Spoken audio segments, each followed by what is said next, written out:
नमस्कार, रोकठोकमध्ये आपलं स्वागत। मी प्रसाद काथे।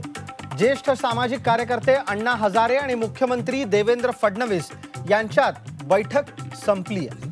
अण्णा, मुख्यमंत्री फडणवीस, कृषी मंत्री राधा मोहन सिंह, जलसंपदा मंत्री गिरीश महाजन, केंद्रीय संरक्षण राज्यमंत्री सुभाष भामरे या सगळ्यांच्या दरम्यान 2 तासापेक्षा जास्त वेळ बैठक झाली आहे। मुख्यमंत्री देवेंद्र फडणवीस आणि केंद्रीय कृषी मंत्री राधा मोहन सिंह यांची राळेगणमध्ये अण्णा हजारेंशी 1.5 तासापेक्षा जास्त वेळ बंद खोलीत काय चर्चा झाली हा प्रश्न सगळ्या महाराष्ट्राला पडलाय। त्यामुळे 7व्या दिवशी तरी निदान अण्णांच्या उपोषणावर तोडगा निघण्याची चिन्ह आहेत असं म्हटलं जात आहे। अण्णा हजारेंच्या मागण्यांवर सकारात्मक चर्चा करून उपोषण सोडण्यासाठी मुख्यमंत्री देवेंद्र फडणवीस राळेगण सिद्धीमध्ये दाखल झाले आहेत। अण्णांनी उपोषण सोडावं यासाठी राज्य आणि केंद्र सरकार यांच्या वतीनं चर्चा सुरू आहे। त्यामुळे आज अण्णांच्या आंदोलनावर तोडगा निघेल अशी शक्यता आहे। केवळ चर्चा करून काहीही साध्य होणार नाही, तर ठोस निर्णय घ्यायला हवा असं अण्णांनी पत्रकारांशी बोलताना म्हटलंय। अण्णांचं उपोषण कशासाठी होतं, त्यातून काय साधलं, थेट मुख्यमंत्र्यांनी राळेगणला जाऊन अण्णांची चर्चा केल्यानं पुढचा मार्ग सुकर झालाय का, या आणि अशा अनेक प्रश्नांची चर्चा करूयात आजच्या रोकठोक कार्यक्रमात। अण्णा ग्रहाचं फलित काय?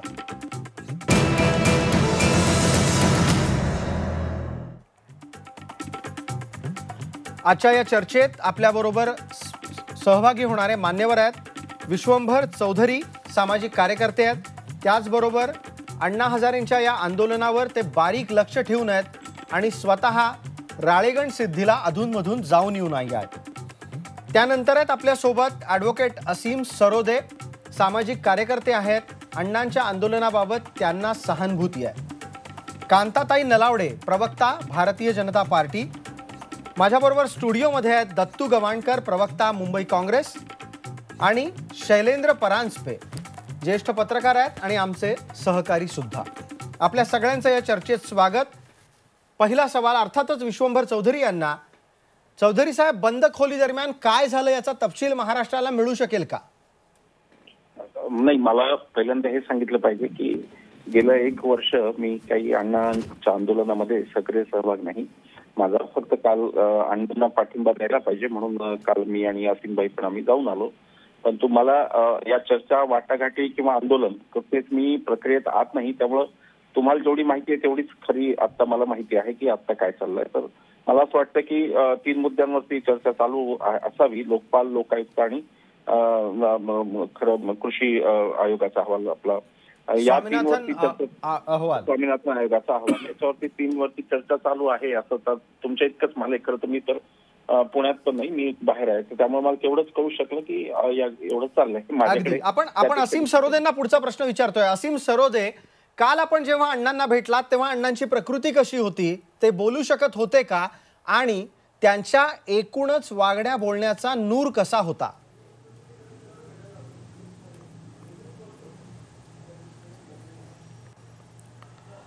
खरं तर मी सुद्धा काही अण्णा आंदोलनाचा घटक नाही, अंतर्गत भाग नाही, पण आम्ही जेव्हा भेटलो तेव्हा अण्णांची प्रकृती खालावलेली होती। जसं डॉक्टर विश्वंभर चौधरी यांचे त्या संदर्भातले इंटरव्ह्यू झालेले होते की 3.5 ते 4 किलो वजन अण्णांचं कमी झालेलं होतं, आणि प्रतिकार क्षमता एखाद्याच्या म्हाताऱ्या झालेल्या शरीराची किती असते याचा विचार सरकारने करावा आणि त्यांचा आदर करावा, हीच भावना तिथे जास्त प्रमाणात आम्हाला दिसली। परंतु अण्णांचा निग्रह होता की आपण उपोषणे सुरू ठेवणार, कारण की या मागण्या आता तरी मान्य झाल्या पाहिजे असं अण्णांचं मत होतं। आणि प्रयत्न केला का त्यांनी उपोषण करावं, चालू ठेवावं, न चालू ठेवावं याविषयी काही चर्चा झाली?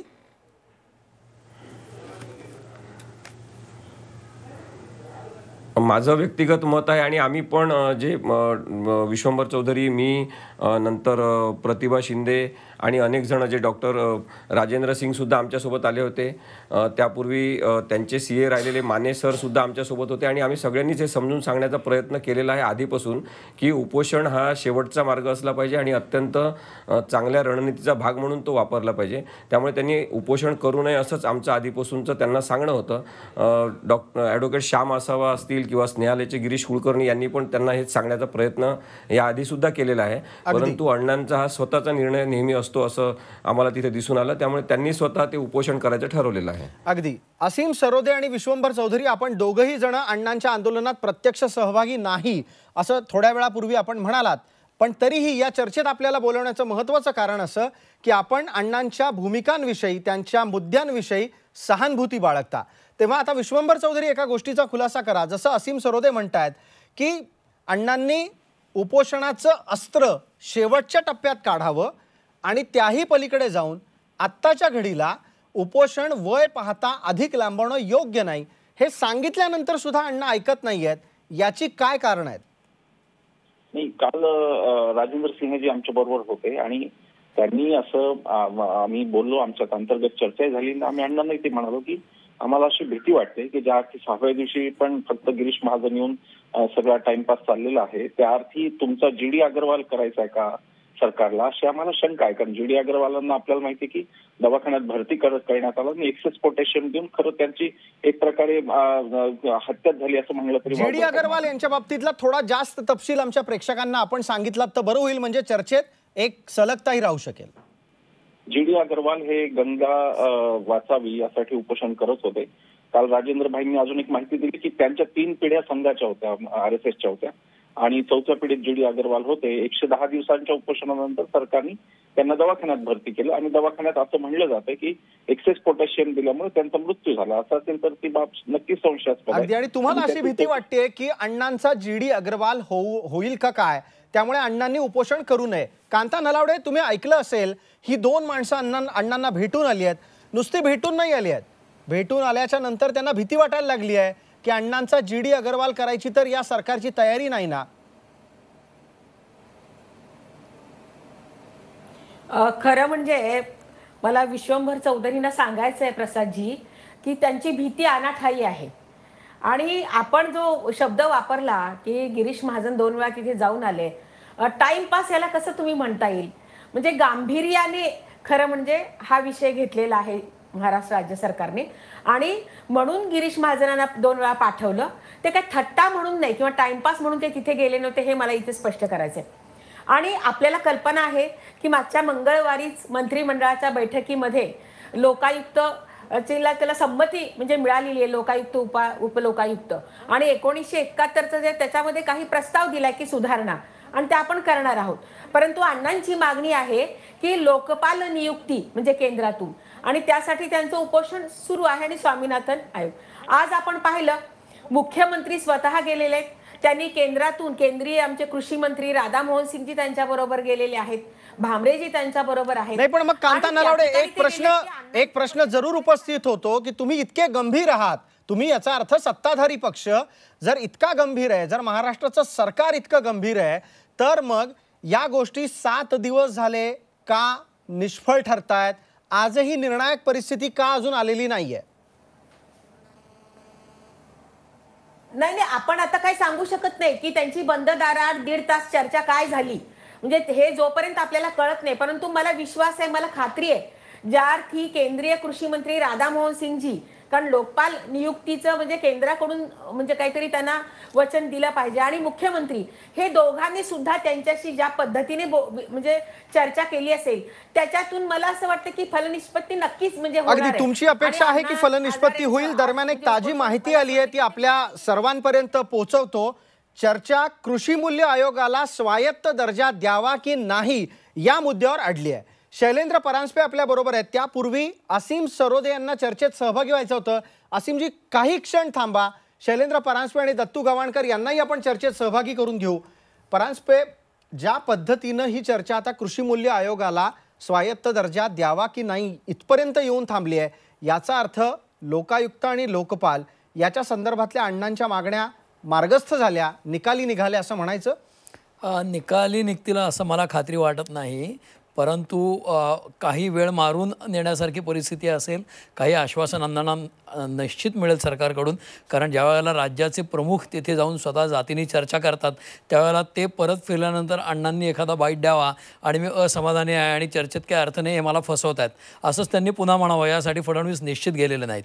त्यामुळे आज चर्चा फलदायी होईल. मात्र कृषी मूल्य आयोगाची स्वायत्तता जी आहे तो विषय देखील टेक्निकल राहील, कारण अंतिम निर्णय सरकारचाच राहील. अगदी. आणि मला वाटतं की पदासीन मुख्यमंत्री राळेगणमध्ये जाणं, नुसता मुख्यमंत्री नाही, मुख्यमंत्र्यांच्या सोबत केंद्रीय कृषी मंत्री जाणं, संरक्षण मंत्री जाणं, इतक्या मोठ्या प्रमाणात केंद्र आणि राज्यांचे प्रतिनिधी तिथं पोहोचणं आणि याचबरोबर संकटमोचक मंत्री असलेले गिरीश महाजनांचं असणं, काही अधिकारी असणं, 6-7 अधिकारी आहेत आता या चर्चेला, हे सगळं पहिल्यांदा घडतंय का?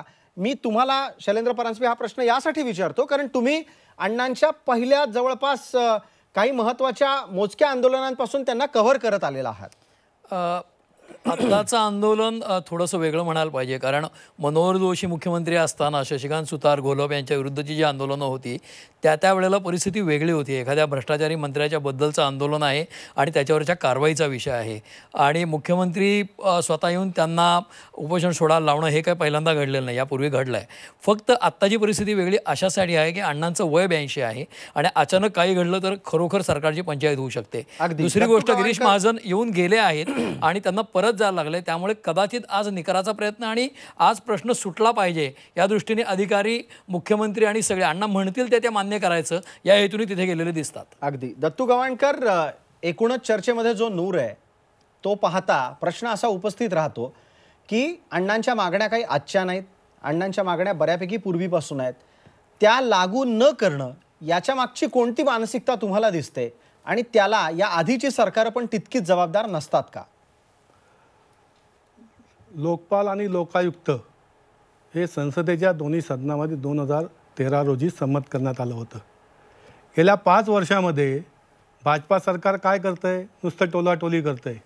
यांना भीती आहे लोकपाल जर लागू केला तर उद्या यांच्या पंतप्रधानांची, आता राफेल घोटाळा, अण्णांनी सांगितलं की राफेलमध्ये मोदींचा सहभाग आहे याची कागदपत्र त्यांच्याकडे ते प्रेस कॉन्फरन्स ही 2 दिवसात घेणार, ते अण्णांनी स्वतः सांगितलेलं आहे. कधी बोलले असं? काल. माझ्याकडे पुरावा आहे, आपल्याला मी पाठवू शकतो. ठीक आहे, म्हणजे आपण असीम सरोदेंना पण विचारून एकदा कन्फर्म करून घेऊ. ठीक आहे, पुढे. मोदी हे देशाला हुकुमशाहीकडे घेऊन चाललेत. हे सरकार आहे की वाण्याचं दुकान आहे असं अण्णांचं मत आहे. अण्णांनी हे सांगितलं की भाजपाने माझा बेमालूमपणे उपयोग केला आणि केंद्र आणि राज्य सरकारबाबत अण्णांच्या मनात कोणतीही इज्जत उरलेली नाही आहे. आता जे काय हे भाजपाचं सरकारचे मुख्यमंत्री तिकडे जात आहेत हे निश्चितपणे निवडणुकीच्या करता त्यांना आश्वासनं देतील आणि ही वेळ टाळण्याच्या करता त्यांनी एक मार्ग असा दाखवतील अण्णांना. परंतु जसं अग्रवालांचा आता उल्लेख केला, आमचं हेच मत आहे की अण्णांचा अग्रवाल होऊ नये हीच इच्छा आहे आणि अण्णांनी उपोषण मागे घ्यावं. अण्णांनी उपोषण मागे घ्यावं असं काँग्रेसलाही आत्ता वाटायला लागलेलं आहे. असीम सरोदे, ज्या पद्धतीनं अण्णांच्या नावे काही वक्तव्य आत्ता थोड्या वेळापूर्वी दत्तू गवाणकर यांनी या चर्चेत केली, अण्णांनी खरंच ही वक्तव्य इतक्या गांभीर्यपूर्वक केली आहेत का?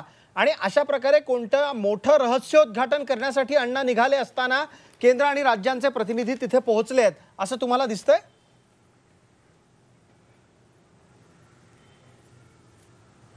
नाही, मी ते वक्तव्य करताना काही तिथे नव्हतो, त्यामुळे मी त्याच्याबद्दल कन्फर्मेशन नाही करू शकत. पण काही वृत्तपत्रांमध्ये अशा स्वरूपाच्या बातम्या आलेल्या आहेत, तर त्यांची पण विश्वासार्हता काय वगैरे हे प्रश्न निघतील.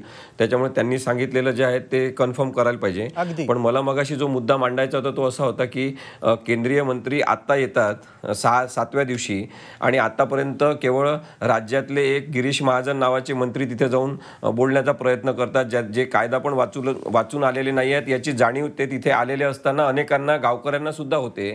तर मला असं वाटतं की हा आंदोलनकर्त्याचा अपमान आहे. गावकऱ्यांना कशी काय जाणीव झाली? असीम सरोदे, गावकऱ्यांना कशी काय जाणीव होते की राज्याचा मंत्री कायदा वाचून आलाय की नाही?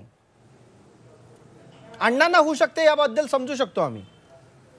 नाही, गावकऱ्यांना त्या कायद्याबद्दल नाही, अनेक गावकरी आहेत. तुम्हाला मी हे स्पष्टपणे सांगतो की आजूबाजूला त्यांच्या असलेले गावकरी जे तिथे नेहमी येऊन बसणारे लोक आहेत त्यांना या कायद्याबद्दल किंवा मागण्यांबद्दल व्यवस्थित माहिती आहे. आणि बरीचशी माहिती आहे आणि त्याच्यामध्ये त्याच्यातले काही बारकावे सोडले तर ते समजतात की हे जे काय बोलतायत ते वरवरचं काहीतरी बोलण्याचा प्रयत्न करतायत आणि म्हणून त्यांनी अभ्यास करून यावं अशीच लोकांची आधी मागणी होती. अगदी मी हा प्रश्न यासाठीच विचारला कारण त्यानिमित्तानं महाराष्ट्राला आपल्याला सांगता यावं की अण्णांच्या आंदोलनाबाबत त्यांच्या आसपास सुद्धा तितकीच जागरूकता आहे.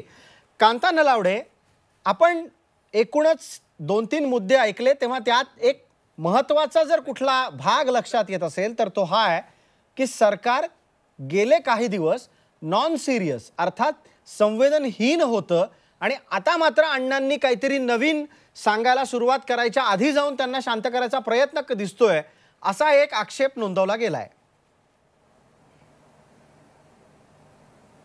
नाही प्रसादजी, मला आधी या ठिकाणी असं सांगायचंय की ते गवाणकरही बोलले. गवाणकर तर ते विरोधी पक्ष या नात्यानेच तिथे बोलत होते आणि त्यांनी 1-2 आरोप केले की अण्णांनी असं राफेल विषयी बोलले. सर्वोच्च न्यायालयाने खरं म्हणजे आपण पाहिलेले तरी त्याच्यावर परत हे काँग्रेसवाले चर्चा करतायत. दुसरं असं की यांनी असं सांगितलं की केंद्रातले पहिल्या प्रथम राधामोहन सिंगजी मंत्री आले. आपल्याला सरोदेची कल्पना असेल की गिरीश महाजनांबरोबर संरक्षण मंत्री म्हणजे भामरेजी सुद्धा गेलेले होते. ते आजच त्यांच्यावर गेलेत असं नाही, कालही गेले होते आणि आज राधामोहन सिंग जे आले कारण ते बाहेर त्यांच्या आज नाही आले बा, आतापर्यंत नाही आले. आम्ही गांभीर्यानेच प्रयत्न करतो की आम्हाला पण आस्था आहे किंवा त्यांच्याबद्दल अण्णा म्हणजे नेहमीच अण्णा हजारेंच्या आंदोलनाला आम्ही पाठिंबा दिलेला आहे आणि त्यांच्या या वयामध्ये अशा प्रकारचं त्यांनी उपोषण करणं हे आम्हालाही मान्य नाही. त्यांच्या जीविताला काही धोका होऊ नये आणि तो होणार नाही. म्हणजे मगाशी जो आरोप केला हा खरं म्हणजे इतका नाही. कांताताई थोडंसं शैलेंद्र परांजपे आपल्याशी बोलू इच्छित आहे. कांताताई 1 मिनिट. कांताताई 1 मिनिट बोलू का? कांताताई मुख्यमंत्री आहेत, संवेदनशील पंतप्रधान आहेत. कांताताई मी तुम्हाला थांबवतो. आपण आता शैलेंद्र परांजपे यांच्याकडून एका प्रश्नाला सामोरे जातो आहोत. शैलेंद्रजी, कांताताई मला फक्त एक अगदी विनम्रपणे तुमच्या निदर्शनाला आणायचं आहे. पृथ्वी तलावरची कुठलीच माणसं कुठल्याच व्यक्तीच्या जगण्या मरण्याविषयी कुठलीच हमी कुठल्याच क्षणी देऊ शकत नाहीत. तर त्यावेळेला तुम्ही अण्णांच्या जीवाला काही होणार नाही असं इतक्या ठामपणे कसं सांगू शकताय? कारण त्यांचं वय 82 आणि गेले 7 दिवस ते उपाशी आहेत.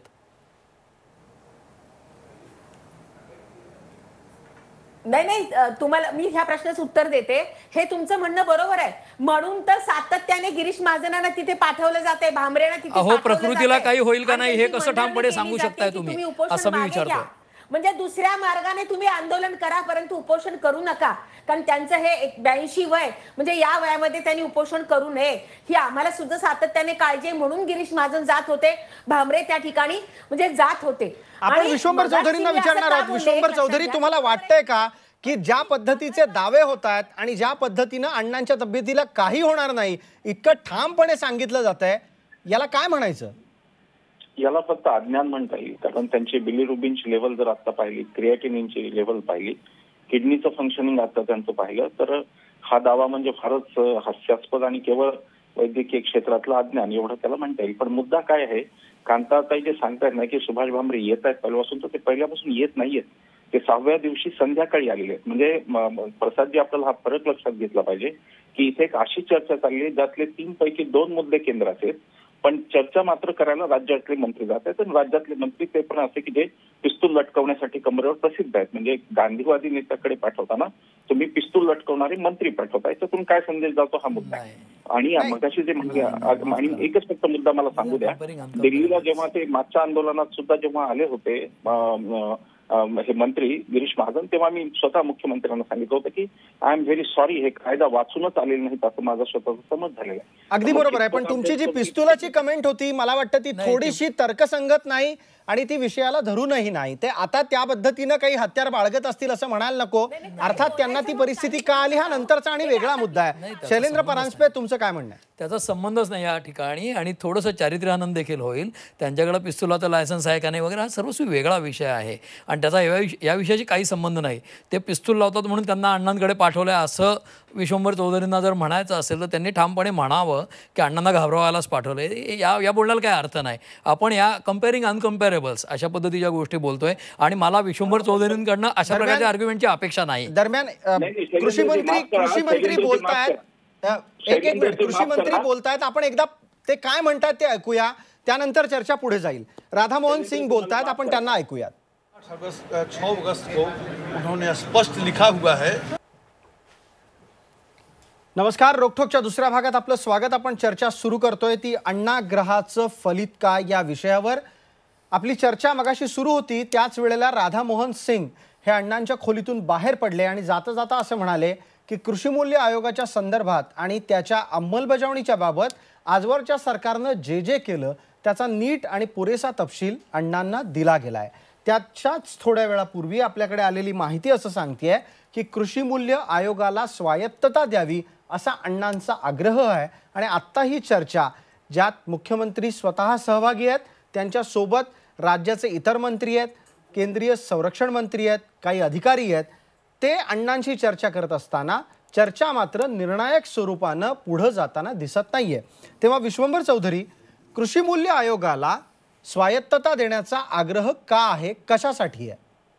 मला आधी एक स्पष्टीकरण द्यायचं आहे। आमचे मित्र शैलेंद्र परांजपे यांनी तो मुद्दा भलतीकडेच नेला। खरं मला ते 24 तास बाळगतात असं मला म्हणायचं नाही शस्त्र। माझं असं म्हणणं आहे की मागे महाराष्ट्रातल्या तमाम चॅनल्सनी चर्चा केली होती, मी त्या चर्चेत सहभागी झालो होतो। एका ठिकाणी ते सापडले होते की त्यांनी ते कमरेला भेटला होता। माझा मुद्दा एवढाच होता त्यातून की एकीकडे अहिंसेवर विश्वास असणारे अण्णा आहे, त्यांना उत्तर देताना कोणते मंत्री पाठवायचे, कोणत्या मानसिकतेचे पाठवायचे, हा तो माझा मुद्दा होता। तो मुद्दा आपण आपण आता पुढे जाऊ त्या मुद्द्यापासून। बिलकुल बिलकुल। आता मुद्दा असा की स्वामीनाथन आयोगाच्या शिफारशींची अंमलबजावणी हा अण्णांचा मुख्य मुद्दा आहे। आता हे कृषी मूल्य आयोगाची चर्चा अचानक तिच्या अनुषंगानेच हे मला माहिती आहे, परंतु एकूण स्वामीनाथन आयोगावरती चर्चा झाली की नाही हे कळायला आता आपल्याला मार्ग नाही। कृषी मूल्य आयोगाला स्वायत्त दर्जा द्यायचा ही मागणी अण्णांनी आधीच्या आंदोलनात होती। कृषी संघ ज्या सगळ्या शेतकरी संघटना आमच्या बरोबर त्या आंदोलनात होत्या त्याही ती मागणी लावून धरलेली आहे त्यांनी साध्य काय होईल एकदा सांगा।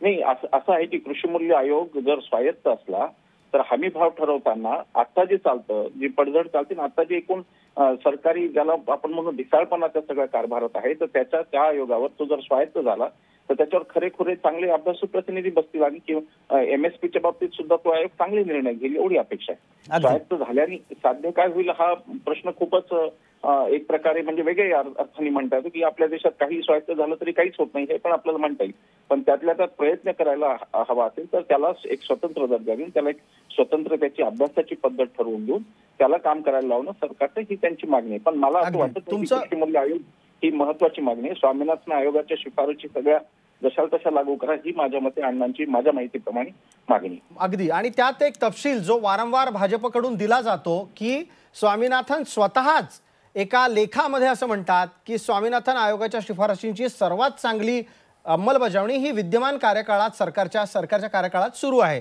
दत्तू गवाणकर, तुम्हाला वाटतं की अण्णांनी किमान स्वतःचं वय पाहता आत्ताच्या घडीला चर्चा अधिक ताणण्यापेक्षा आत्ता ज्या गोष्टी मिळतायत त्या घ्याव्यात आणि अधिकसाठी संघर्ष करावा? मी फक्त आणि फक्त वय या मुद्द्यावर बोलतोय। माझ्या मनात अशी भीती आहे की जे अग्रवालांचं झालं, ज्यापर्यंत ते संशयाच्या भोवऱ्यामध्ये आहे त्यांचा मृत्यू, तशा प्रकारचं काही अण्णांबरोबर होऊ शकतं असा दाट संशय माझ्या मनामध्ये आहे। याकरता अण्णांनी हे उपोषण थांबवावं आणि आपला लढा चालू ठेवावा। या सरकारच्या विरोधात लढलं पाहिजे। आता तुम्ही कृषी मूल्य आयोगाच्या बाबतीत बोललात, राज्य कृषी मूल्य आयोग एक शिफारशी देतं, केंद्राचं कृषी मूल्य आयोग त्यातून काटछाट करतं। त्याकरता त्याला संविधानिक दर्जा असला पाहिजे, त्याला स्वायत्तता असली पाहिजे, तरच ते तिथे काम करू शकतील असं माझं म्हणणं आहे। अगदी। कांता नलावडे, जर समजा अण्णांनी आत्ताच्या घडीला सुद्धा आपलं म्हणणं रेटायचीच भूमिका घेतली तर मात्र सरकार काय करेल? यानंतरचा पुढचा प्रश्न माझा असीम सरोदेंना असेल, तुर्तास उत्तर देतील कांता नलावडे।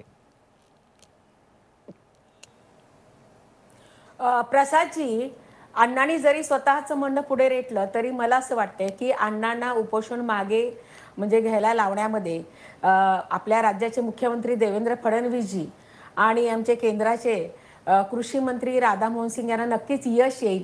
त्यांच्या सगळ्या म्हणण्याला नक्कीच म्हणजे दुजोरा म्हणजे मिळेल। आत्ताच आपण जसं सांगितलं की टाइम्स ऑफ इंडियामध्ये स्वामीनाथनजींनी लेख लिहिला होता आणि त्याच्यामध्ये असं त्यांनी दिलं होतं की स्वामीनाथन म्हणजे ज्या शिफारशी होत्या ते या खरं म्हणजे सरकारने त्या पाळलेल्या आहेत। आता काँग्रेसचे म्हणजे गवाणकर बोलत होते 2006 साली मनमोहन सिंगजी पंतप्रधान होते त्यावेळेला, आणि कृषी मंत्री तर आपल्या म्हणजे राज्यातलेच होते, कचऱ्याची टोपली त्याला दाखवली होती. परंतु स्वतः स्वामीनाथननी म्हणजे हे कबूल केलेलं आहे की या सरकारने या शिफारशी म्हणजे अंमलात आणलेल्या आहेत. आणि मला असं वाटतं की नाही केलं म्हणून तुम्हाला करायचं, तुम्ही केलं पाहिजे ना, म्हणून लोकांनी सत्तेत उतरवलं आम्हाला, तुम्ही करायला पाहिजे. ऐका, रिक्त हस्ते मुख्यमंत्री किंवा कृषी मंत्री परत येतील, अण्णांना नक्कीच उपोषण मागे घ्यायला लावतील आणि त्यांच्या बहुतांशी ते पूर्ण करतील याची मला खात्री आहे. अगदी तुमच्या भूमिकेवर काँग्रेसचा आक्षेप आहे. टोपली दाखवली तुम्ही, वाटाण्याच्या अक्षता लावायला गेले मुख्यमंत्री तिथे, पाडा वाचता येईल, बोलू नका. अण्णांनी स्वतः म्हटलंय पाडे तुमचे वाचायचे आता 5 वर्षातले, तुम्ही मला 5 वर्षातले पाडे तुमचे अण्णांनी म्हटलंय हुकुमशाहीकडे देश घेऊन चाललेत मोदी म्हणून. सरकार काय वाण्याचं दुकान आहे का अण्णा म्हणतायत. अण्णांच्या या विधानाच्या बाबतीत आपण बोलायला हवं. कांता नलावडे आणि दत्तू गवाणकर दोघांनी या झाली तुम्हाला सत्तेत, विसरता काय? विरोधी पक्षात नाही तुम्ही आता, 5 वर्ष सत्तेत आहात तुम्ही. लोकपाल लागू केला असता तर राफेल घोटाळा घडला नसता असं अण्णांचं मत आहे. विषयावर बोलतोय त्यामुळे तुमच्या नादी मी लागत नाहीये. नादी लागा ना तुम्ही, विषयावर बोलतोय त्यामुळे नादी लागा ना. नाही, एक मिनिट, अण्णांचं मत सांगतो मी तुम्हाला, माझी मतं नाही सांगत आहे. अण्णा जे बोलले ते सांगतोय. कांता नलावडे आणि दत्तू गवाणकर, आता दोघांनी थांबा, कारण आपली बोलता बोलता भाषा थोडीशी नको त्या पातळीवर जातीये. आपण थांबूयात, भाषा सांभाळून वापरायला हवी. असीम सरोदे, आत्ताच्या घडीला अण्णांच्या प्रकृतीचं एकूणच अण्णांची प्रकृती पाहता या घडीला अण्णांनी कोणता निर्णय घ्यावा असं तुम्हाला आत्ताही वाटतं? कालचा तुमचा निर्णय काय होता, कालची तुमची विनवणी काय होती ती तुम्ही सांगितलेली आहे.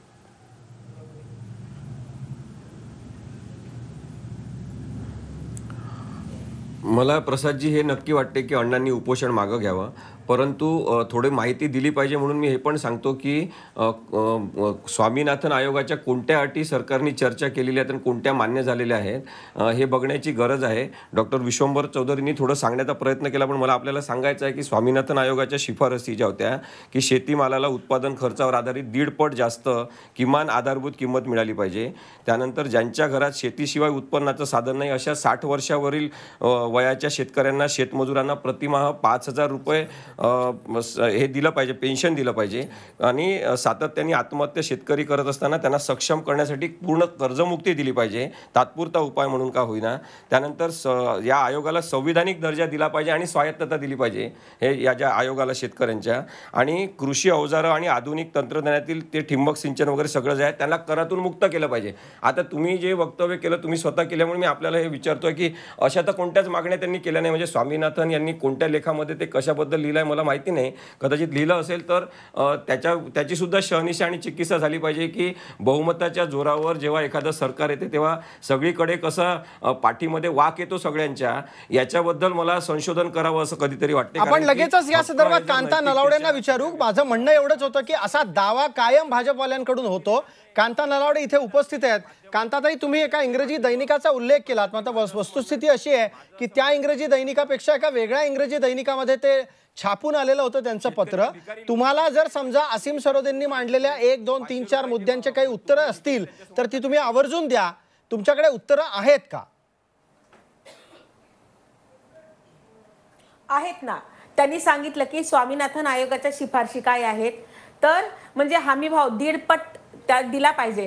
आणि आपल्याला जर कल्पना असेल, जवळजवळ म्हणजे या सरकारने म्हणजे धान असेल, म्हणजे कापूस असेल, ही सर्व पिकं म्हणजे 1.5 पट हमीभावाने खरेदी केलेली आहेत. आणि बघा, स्वामीनाथन आयोगांना काही म्हणजे स्वामीनाथन जे आहेत म्हणजे त्यांनी उगाच कशाला ते कौतुक करतील, ते कुठल्याही पक्षाचे नाही आहेत की त्यांना कृषी खात्याबद्दल म्हणजे आत्मीयता असल्यामुळे स्वामीनाथन कुठल्या पक्षाचे आहेत की हा मुद्दा नाहीये. मुद्दा इथे सरोदेंनी हा उपस्थित केलाय की ज्या 5 गोष्टी स्वामीनाथन यांनी सांगितल्या त्याची आत्ताची स्थिती काय, त्यातल्या बहुतांश शिफारशी या सरकारने म्हणजे त्यांनी संविधानिक दर्जा तो सुद्धा आता आपण त्यांना देतोय. आणि 1.5 पट हमीभावाने आपण जी जे तुम्हाला धान्य सांगितली ती आपण खरेदी करतोय, त्या भावानेच आपण शेतकऱ्यांची खरेदी करतोय. तुम्ही जर तुलना मी करायला गेले ना तर तुमच्या लक्षात येईल की या सरकारने म्हणजे किती खरेदी केलेली आहे आणि मागच्या सरकारने काय केलेलं आहे. माफ करा कांताताई, आज तुम्ही थोड्या कमी तयारीनं आलेल्या दिसताय. शैलेंद्र परांजपे, काय म्हणणं आहे तुमचं? सरकारचं स्वामीनाथन उगाचच कौतुक करणार नाहीत, तुम्हाला सांगते. ठीक आहे, शैलेंद्र परांजपे बोला. शिवाय त्यांनी ते त्या लेखामध्ये कौतुक केलं नाही ना. मला असं वाटतं की स्वामीनाथन आयोगाच्या शिफारशी इन टोटो राज्यात लागू करणं अवघड आहे आणि हे मुख्यमंत्र्यांनी अनेकदा स्पष्ट केलेलं आहे. त्याचं काही पिकांच्या बाबतीत अडचणी आहेत त्याच्यात. आणि स्वामीनाथन कमिटीचा रिपोर्ट जो आहे तो इन टोटो आत्तापर्यंत जर अंमलबजावणी झाली असती तितक्या इफेक्टिव्हली तर कदाचित आत्महत्या कमी झाल्या असत्या. त्या आपल्याला जमिनीवर झालेल्या दिसत नाहीत, ही देखील वस्तुस्थिती आहे.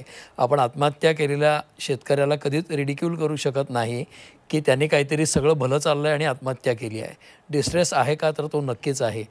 स्वामीनाथन कमिटीचा रिपोर्ट इन टोटो खरंच अंमलबजावणी केली असेल तर मग थोडंसं हे गौड बंगाल सोडवायला कुठल्या तरी त्रयस्थ शक्तीलाच बोलवायला लागेल असं मला वाटतं. आपण विश्वंभर चौधरींना त्याच्यासाठी प्रश्न विचारू शकतो. विश्वंभर चौधरी, तुम्हाला वाटतंय राज्यात स्वामीनाथन आयोगाच्या शिफारशींची 100% चौकशी, माफ करा 100% अंमलबजावणी होऊ शकते? मला वाटतं काही तांत्रिक कारणामुळे त्यांचा आवाज आपल्यापर्यंत पोहोचत नाहीये. असीम सरोदे, आता हा प्रश्न तुम्हाला आहे. महाराष्ट्रात स्वामीनाथन आयोगाच्या शिफारशींची अंमलबजावणी पूर्णपणे होऊ शकते का?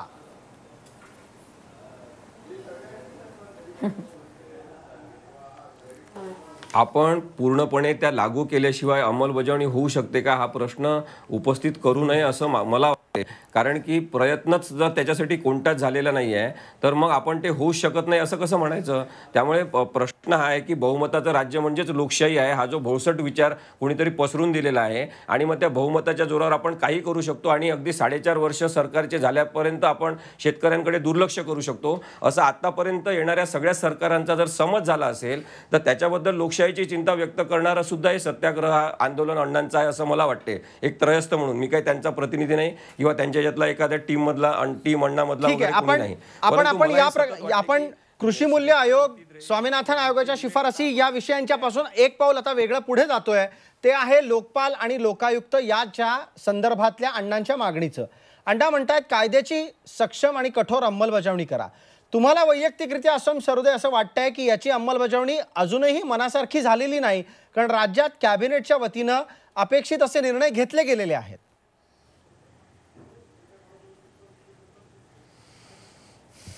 नाही बघा, लोकायुक्ताची नेमणूक केव्हाच व्हायला पाहिजे होती जर कायदा संमत आहे तर.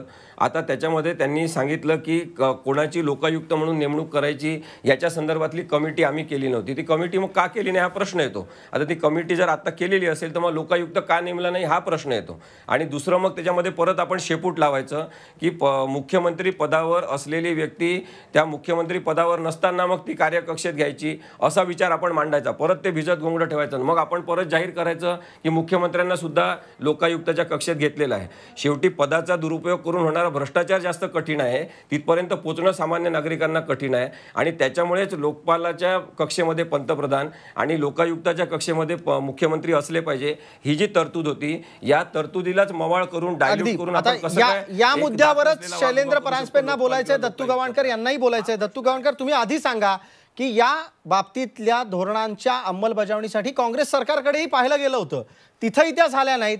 दुर्दैवानं आत्ताच्या कार्यकाळातही त्या होताना दिसत नाहीयेत.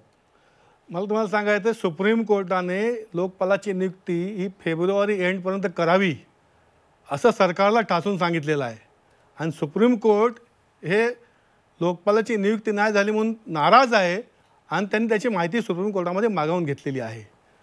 संसदेमध्ये कायदा झाल्यानंतर यांची 5 वर्षामध्ये जबाबदारी होती, ती जबाबदारी सरकारने अजिबात पूर्ण केलेली नाही असं माझं मत आहे. अगदी शैलेंद्र परांजपे, आता एक जो तांत्रिक मुद्दा या लोकपाल आणि लोकायुक्तांच्या अंमलबजावणीच्या संदर्भातला आहे की मुख्यमंत्री मग ते विद्यमान आहेत आणि पंतप्रधान मग ते विद्यमान आहेत, त्यांना तातडीनं लोकपालाच्या लोकायुक्तांच्या कार्यकक्षेत आणणं हे प्रशासनाच्या दृष्टीनं कितपत योग्य ठरतं? नाही, 2 गोष्टी अशा आहेत की आत्तासुद्धा महाराष्ट्रात कॅबिनेटने मागच्या आठवड्यातच निर्णय घेतला की मुख्यमंत्री पद लोकपालाच्या कक्षेत अशी त्याची हेडलाईन आली सगळीकडे. परंतु जे प्रस्तावित बदल किंवा अमेंडमेंट्स सुचवलेले आहेत बिलात, की जे बिल एका मंत्र्यांनीच सर्क्युलेट केलं सगळ्या मीडियाला, त्याच्यामध्ये जी अमेंडमेंट आहे त्याच्यामध्ये स्पष्टपणे म्हटलं आहे की मुख्यमंत्र्यांनी त्यांचं पद सोडल्यानंतर म्हणजे ती व्यक्ती पदावरनं गेली की त्याची चौकशी लोकायुक्त करू शकतील आणि ते सुद्धा राज्यपालांच्या लेखी परवानगीने. तर याचा अर्थ विद्यमान मुख्यमंत्री त्याच्यात येत नाहीत, हा एक मुद्दा. दुसरा मुद्दा असा की हा जर कॅबिनेट निर्णय घ्यायचाच होता तर हा 4 वर्षापूर्वी घेता आला असता. दुसरा मुद्दा गव्हाणकरांच्या विरोधात जाणारा आहे, कारण आम्हाला कुठलीच पक्षीय भूमिका घ्यायची नाही आहे. 2013मध्ये लोकपाल बिल पास झाल्यानंतर जर एवढं जर कळकळ असती काँग्रेसला तर त्यांनी इमिजिएटली काँग्रेस शासित राज्यांमध्ये आणि केंद्रामध्ये लोकपाल आणि लोकायुक्त नेमले असते. ते त्यांनी नेमलेले नाहीत, ही देखील वस्तुस्थिती आहे. महाराष्ट्रामध्ये त्यांनी केंद्रात कुठे नेमले? केंद्रानेच तुमच्या पास केला, केंद्रात नाही नेमला. ही वस्तुस्थिती आहे. आमची सरकार गेलं नाही आणि दुसरी सत्ता जायच्या आधी थोडासा वेळ उरलेला होता. तुम्हाला जर जाता जाता करायचं असतं, मनापासून करायचं असतं तर तुम्हाला करता आलं असतं. प्रयत्न काँग्रेसने केला होता, सत्ता गेल्याच्यामुळे आम्ही करू शकलेलो नाही. गेल्या ह्या सरकारला, नवीन सरकारला 5 वर्ष होती, 5 वर्षात त्यांनी काही केलं नाही आणि आता ही शेवटची फडफड करतायत फक्त निवडणुकींसाठी. कांता नलावडे, लोकायुक्त आणि लोकपाल याबाबतही हे सरकार उदासीनच दिसतंय. नाही प्रसादजी, उदासीन कसं म्हणता येईल? तातडीने मागच्या आठवड्यामध्ये मंत्रिमंडळाच्या बैठकीमध्ये लोकायुक्त आणि उपलोकायुक्त म्हणजे नेमणुकीसाठी म्हणजे त्याला मंजुरी लगेच दिलेली आहे आणि त्याच्या कक्षेमध्ये मुख्यमंत्री येतील, स्थानिक स्वराज्य संस्था ज्या आहेत, नगरपालिका, महानगरपालिका किंवा इतर ज्या स्वयंसेवी संस्था, हे मंजूर झालेलं आहे. याच्यात उदासीनता कसं? नाही पण तुम्ही मुख्यमंत्री येतील म्हणताय ना, अण्णांचा आक्षेप आहे त्याला. अण्णा म्हणतात की कॅबिनेट घेऊन उपयोग नाही, कायदा कुठे पारित झाला अजून? कायदा संमत झालेला नाही. जे काही झालं ते कॅबिनेटमध्ये झालं, कायदा विधिमंडळात करायला लागेल. हो बरोबर आहे ना. आता अधिवेशन आहे, त्याच्यामध्ये ते नक्कीच कायदा करतील आणि जी समिती तयार केली आहे मुख्यमंत्र्यांच्या अध्यक्षतेखाली, ते लोकायुक्त सुद्धा त्वरित नेमतील ना. मंजुरी दिली आहे, परंतु कांताताई एक प्रश्न विचारू का तुम्हाला? आता विधिमंडळाचं अधिवेशन आहे. एक प्रश्न विचारू का? विधिमंडळाचं अधिवेशन आत्ता आहे आणि एक 6 महिन्यांनी पण आहे. 6 महिने लवकरच आणलंय का कॅबिनेटने? कारण असं की तातडी जी आहे ती 4.5 वर्षानंतर दिसते, त्याला तातडी म्हणायचं का? आणि लोकांनी या तातडीचा तातडीने विचार करायला हवा असं तुम्हाला वाटतं का? नाही बघा, आता जे झालंय त्याच्यावर तुम्ही विचारच करत नाही. काँग्रेसच्या प्रवक्त्यांनी सांगितलं की लगेच निवडणुका आल्या म्हणून आम्ही केलं नाहीये. त्यांच्याकडे तर 60 वर्ष होती, त्या 60 वर्षाचा हिशोब त्यांच्याकडे ते देत नाहीत आणि आम्हाला 60 वर्षावर बोलू ताई आपण. परंतु आम्ही तातडीने पावलं तरी उचलतो. ठीक आहे, याला तातडी म्हणायचं का? 4.5 वर्षाला तातडी कसं म्हणणार? सत्ता संपायची वेळ आली, 5 वर्ष पूर्ण व्हायची वेळ आली आणि तुम्ही म्हणताय की आम्ही तातडीने केलं. तातडीने पावलं कसं म्हणणार? तुम्ही केलं हे म्हणा, पण तातडीने कसं म्हणायचं त्याला? नाही 5 वर्ष ठीक आहे ना, परंतु आता तरी केलं ना. 5 वर्ष विधानसभेच्या ज्या निवडणुका आहेत त्याला अजून अवकाश आहे. हे महाराष्ट्र राज्याचा नाही पण तुम्ही त्यातही कांताताई जे केलेलं आहे ना ते सुद्धा अर्धवट आहे. कारण त्याच्यामध्ये तुम्ही पदेन मुख्यमंत्र्यांना कार्यकक्षेतून दूर ठेवलेलं आहे. तेव्हा त्याची भूमिका एकदा स्पष्ट करा की तुम्हाला पदावरून दूर झालेल्या व्यक्तीला राज्यपालांच्या मार्फत चौकशीच्या साठी लोकपालांच्या समोर, लोकायुक्तांच्या समोर आणण्याची का गरज वाटते आणि जे पदेन आहेत त्यांना आणावंसं का वाटत नाहीये? नाही आता मुळात त्या कायद्याचंच तसं आहे ना की मुख्यमंत्री पदावर असलेल्या मुख्यमंत्र्यांच्या म्हणजे तुम्ही ज्यावरून त्याच्यावर पाय उताराल त्याच्यानंतर त्वरितच लगेच की मुख्यमंत्री पदाच्या काळामध्ये त्यांनी काय केलं असेल तर ती राज्यपालच त्याला साक्षीदार आहेत, त्यांच्या सहीने ते होणारच आहे ना.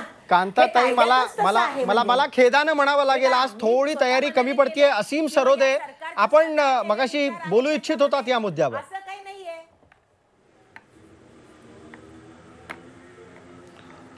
प्रसादजी, मला असं वाटते की या कायद्यामध्ये मनमोहन सिंग सरकार जाता जाता त्यांनी एक समस्या निर्माण केली आणि त्यांनी कलम 67 नंतरच्या कलमांमध्ये एक ॲडिशन करून टाकली, बाकी सगळे कलम काढून, की लोकपाल हा कायदा राज्याच्या पातळीवर लोकायुक्त नेमण्याच्या अधिकारासह त्या संदर्भातल्या तरतुदीची व्यवस्था ही राज्य सरकारने करावी आणि त्याच्यामुळे राज्य सरकारने मुख्यमंत्री म्हणून कोणीतरी पदावर असताना त्यांना या चौकशीच्या कक्षेत घेता येणार नाही अशा प्रकारचीच भूमिका आधीपासून घेतलेली आहे. सगळ्या राज्यांनी ती कदाचित घेतलेली आहे. म्हणजे थोडक्यात काय तर दोन्ही पक्षांचं या प्रकरणात साटलोटच दिसतंय. दोघांनाही आपापल्या राजकारण्यांना, आपापल्या नेतृत्वाला वाचवायचंय.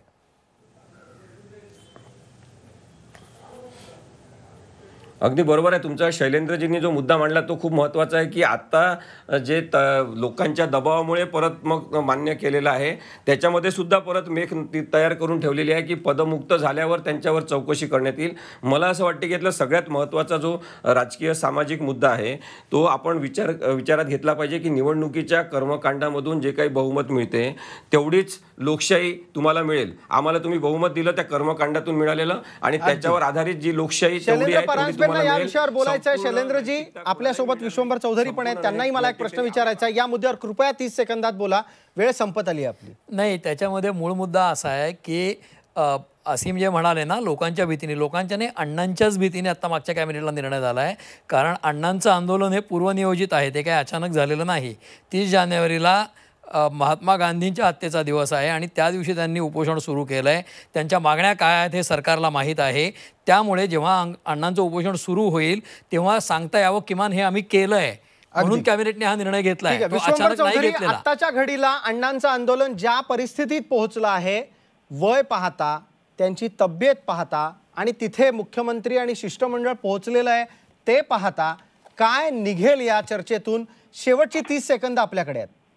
मला काही फॅक्च्युअल करेक्शन पहिल्यांदा करू द्या. एक म्हणजे लोकपाल आताही लोकपालाच्या कक्षेत पंतप्रधान आहेत आणि मनमोहन सिंगांनी ते स्वतःहून आणलेलं आहे. त्यामुळे लोकपालाच्या कक्षेत पंतप्रधान हा विषय संपला. आता जो लोकायुक्ताचं जे मूळ भांडण आहे त्याला आपण हातच लावलेला नाही. ते मूळ भांडण असं आहे की 71चा कायदा अमेंड करू असं फडणवीस म्हणतात आणि अण्णा म्हणतात की तो कायदा रद्दबातल करून संपूर्ण नवा ड्राफ्ट तुम्ही. अण्णा जो आता उल्लेख कासिम सरोदेंनी केला की कलम 63 ते 98चा मूळ ड्राफ्ट आणा, असं भांडण आहे. मूळ जे भांडण आहे ते फडणवीस असं म्हणतात की त्यातच आपण बदल करू. त्यातला फक्त एक विनोद सांगतो आणि पुढे जातो. त्यातला विनोद असा आहे की 71च्या कायद्याप्रमाणे लोकायुक्ताची अपॉइंटमेंट हा मुख्यमंत्रीच करतो आणि मग आता विनोदी अपेक्षा अशी आहे की त्याच मुख्यमंत्र्याची चौकशी तो लोकायुक्त करणार आहे. त्यामुळे तो कायदा मी मगाशी हेच म्हणालो की सगळंच साटलोट दिसतंय आणि प्रत्येक पक्षाची भूमिका ही शेवटी एकाच मुद्द्याची आहे की काहीही झालं तरी आम्ही राजकारणी, आमचे नेते हे कायद्याच्या पलीकडे आहेत.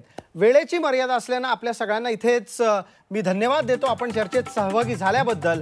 एका बाजूला अण्णा हजारे, मुख्यमंत्री आणि शिष्टमंडळ यांच्यात चर्चा सुरू आहे. अण्णा निर्णायक परिस्थितीत आता आपलं आंदोलन मागे घेतील, मनासारख्या गोष्टी झाल्यात अशी घोषणा करतील आणि मुख्यमंत्री त्यांना उपोषण सोडण्यासाठी आवश्यक ते पेय देतील अशी एक भाबडी आशा अजूनही जिवंत आहे. पण जाता जाता एक भाष्य आहे. अण्णा, तुम्ही हवे आहात वाकड्या तोंडाचा गांधी म्हणून हिणवायला आणि पत्रक काढून तब्येतीची काळजी व्हायला. अण्णा, तुम्ही हवे आहात पक्षांतर्गत विरोधकांना घाबरवायला, तुमच्याकडे दुर्लक्ष करायला. अण्णा, तुम्ही हवे आहात तुम्हाला भेटून आपला पक्ष चालता ठेवायला.